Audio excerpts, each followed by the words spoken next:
To have your mind blown, ladies and gentlemen.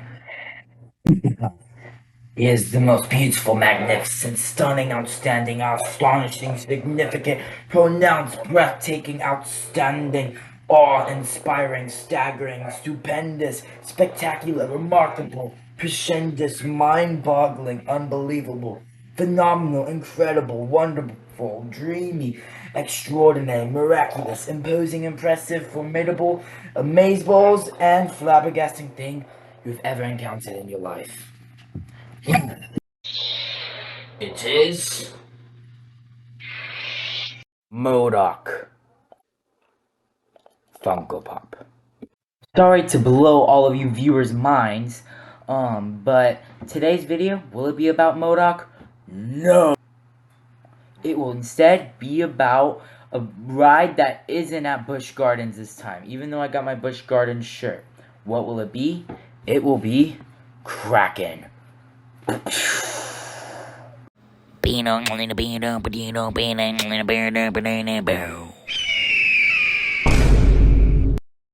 Hello, and how are all of you doing?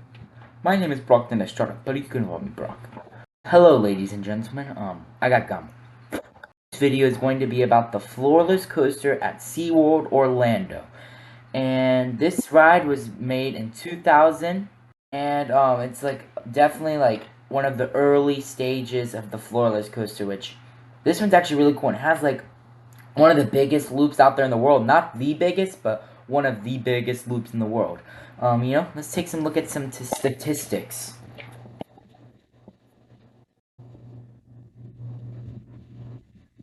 Kraken, top average speed 65 miles per hour, top height 149 feet, drop 144 feet, length 4,177 feet, inversions, a loop, a dive loop, zero G roll, cobra roll, loop, and a corkscrew. We'll go over all those inversions later on. Other elements, not really anything else. Vertical angle, 60 degrees, which is my assumption because I looked everywhere online and I cannot find how steep this ride is. So if anyone knows, please let me know. Please and thank you. The time, 2 minutes and 2 seconds. Location, SeaWorld Orlando. Type of coaster, floorless coaster. Manufacturer, B&M. Bolliger and Malabar. I pronounced it that time. Yeah. Like always, any footage throughout this video is shown by me. Just kidding. It's Coaster Force. And, again, why? Because they're a good channel, so check them out. Link in the description. Thank you very much. Go over all of the steps of this ride, all of the things that happen throughout the ride, you know? Starting off, boom, you leave the station, right? You kind of go like this. You kind of take a turn to the right. That's whenever you'll kind of be level, and then you'll go up the chain lift. And you keep going up the chain lift, and the roller coaster itself, actually, it's gone through two different color phases. The first color scheme was the track was like a teal, and then the supports were like tannish. And then now, like, which I think the color scheme is a lot better now, the track is like not neon green, but just a bright green. And then the supports are like a mix between like regular blue and navy blue. But as you're going up the lift hill, then you'll kind of reach the top. And instead of going down or like maybe curving or something, you'll kind of go down like that, turn to the right again. Once you turn to the right, that's whenever you'll fall. And then once you fall, and then that's whenever you'll enter the loop, which this loop is one of the biggest out there in the world, right? You do the loop. I've ridden this ride a couple of times and a few years ago, but I'm pretty good at like remembering them. But this ride, like the loop, again the inertia, which is like the force that pushes you back, it's pretty strong, and it's just a fun element, and it being big and being long, it's just fun to go through it. And the drop, again, that one's pretty forceful, but it's not like top-notch drop. The loop is better than the drop. Once you leave your loop, that's whenever you'll enter your dive loop, which again, your dive loop, alright, you're sitting in your train, And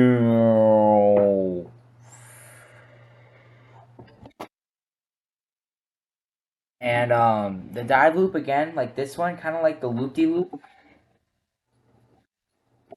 The loop-de-loop, it's pretty fun because again, like you kind of get a little whip from it, and again, like you lunge down, which is pretty fun. It's not as long or high as the loop, but it's a fun element.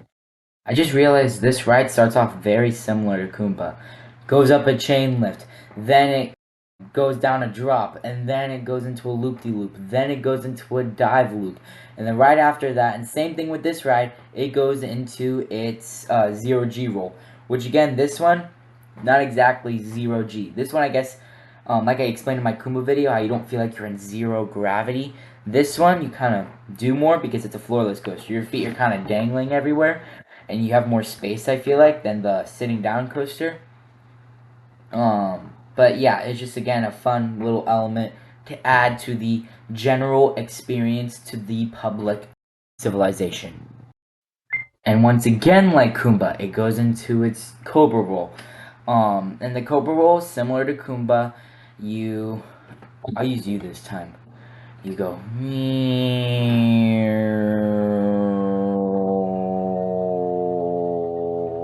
I think this is the right direction. And the Cobra roll, again, I like these elements because they're forceful, because once you get to the top of it where you kind of just hover, again, you're kind of being pushed in, and then I like the whippiness of the Cobra roll whenever like you go into the next part of the inversion.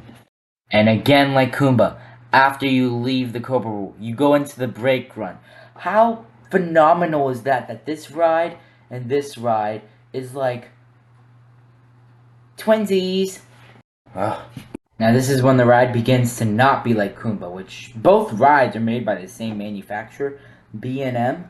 But after this, as it leaves the brake run, it then goes into its second loop-de-loop of the ride. And honestly, this one, like, I don't know if I like that one more or the first loop, because the first loop, it's longer, great visuals. But the second one, again, great visuals, because you're kind of going through, like, tunnels, like almost like a trench almost. But the only reason why I can't decide between the two, because the other one's longer and this one's shorter, but this one's definitely a lot more whippier, even though it's right after the mid break. Once you leave the mid break, that's whenever you kind of go up, you kind of curve, and kind of like Kumba, you kind of do a long curve. But after you do the long curve, like Kumba, you then enter darkness. Once again. Darkness. Fear spreads throughout the body. I'm not gonna say the same thing I said last time, but it's not as dark as last time. Anyways, again, it's not as long of a tunnel as it is for Kumba, but I like this one more because with Kraken, like, left and right, you just see rock work, and then even like tentacles, like there's just tentacles that are like the almost like pink and green colored. It's just so cool. Like, I love the sea monster like theme you get everywhere. And like the second half, I say the theme's way better, and I enjoy more because it's just great theming. The only reason why I don't like the first half more is because it's intense and good, and like the Cobra roll, it's whippy and stuff, but with this one, it's not as themed as it could be. I like the lake next to it and the views of Mako. Yeah, it's just not as themed as it could be, and it is a bit rough. This ride is on the rougher side. Anyways, after you leave the tunnel, as soon as you leave the tunnel, you kind of go into a corkscrew. But once you go into that corkscrew, again, feels like a corkscrew. It gives you some good like whippiness. But after that corkscrew, that's whenever the ride starts to fade away, and then like Kumba, you kind of go into a long turn, and then. Now let's go over the factors of this ride and give it its rating. So 1, design. How do I like the design of the track, the train, and other counterparts? Well, I like the theme, like the color scheme way more. The theme, ever since Kraken Unleashed, which was basically like Kraken, but like you had a VR set, never got to experience that unfortunately, but I have heard the regular Kraken is better than the VR version, and like trying to get on the ride for the VR version was just took way too long. Again, like it has great like elements in the queue line, and the track colors are way better ever since the repaint in like a few years or months ago. And the train, in my personal opinion, they could make it pretty cool for this being like the theme of like this really like monstrous sea monster. The train could be, I guess, a bit better than what it is. But other than that, I really like the design of the ride, so I'm gonna have to give the design a 7 out of 10. And honestly, the design of like the train and track is a really big part for me because I just like seeing it. For the theming, I actually really like this ride. The first half, like the most theming you'll see like a lake, you'll see Mako visuals, and just the track is naturally pleasing. But after that big break run, you kind of go into a lot of cooler visuals, like the trench, and then you kind of go up. You see tentacles, rock work, and this is where kind of like the entrance is, which is like the lot cooler themed area. And like it's just so cool seeing all the visuals. The theming, I'm gonna have to give it an 8 out of 10. And now the last part, thrills. What do I rate this ride with thrills? Now this isn't an airtime packed ride, unlike Mako, which I'll make another video about another day, or Iron Gwazi. This one, it's more, because again, like, it's rough, kind of like how I just demonstrated, which honestly, me, like, I don't mind roughness. Might get a minor headache, but honestly, I just love roller coasters, and I really don't look at the roughness. But if you are someone who doesn't like roughness, don't ride in the back, ride more the front. That's just kind of a tip for all roller coasters. But other than that, the forces and the whippiness of all the inversions, I'm gonna have to give the thrills of this ride an 8.5 out of 10. What is the overall general score? I'm gonna have to give this ride maybe a 7.5 out of 10. It's not a perfect ride. I would be nicer, but the only reason why is something that's always bothered me.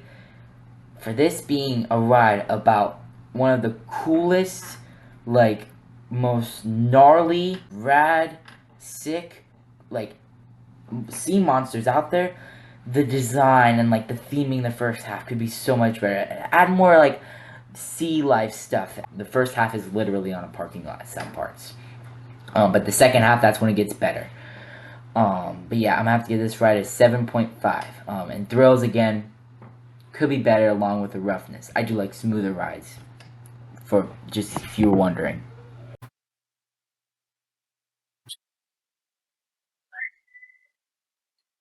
So that concludes my third review of this channel of Kraken at SeaWorld. And this being the first video, I don't really talk about Busch Gardens that much. Me still wearing a Busch Gardens shirt. Busch Gardens and SeaWorld are the same company, just a little fun fact for you. Anyways, I hope you have a MODOK fantastic day. I will see you guys in the next video. I'm like not that obsessed with MODOK. Yes, you are. Do Shut not up. fib about that. Shut up.